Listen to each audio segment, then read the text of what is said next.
How to fix Face ID not available. Try setting up Face ID later on iPhone error on your iPhone. Hello guys, this is Atticus back with another tutorial video. In today's video, I'll teach you guys how you can fix your Face ID not available problem in your iPhone.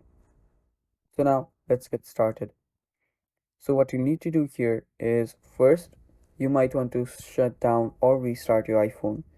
Now to shut down your iPhone, just go to your settings.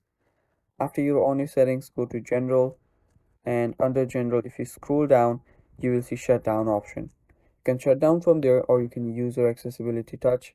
Go to device, go to more, and there you see the restart option.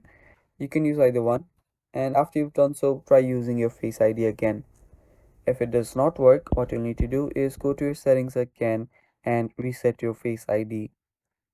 Now to reset your Face ID, just open up your settings, go to Face ID and passcode, type in your passcode, and after you do so, just remove whichever Face ID you already have or tap on Reset Face ID.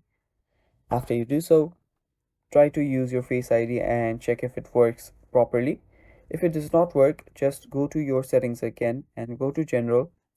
Now scroll down all the way, find Transfer or Reset iPhone, tap on it, tap on Reset, and reset all your settings.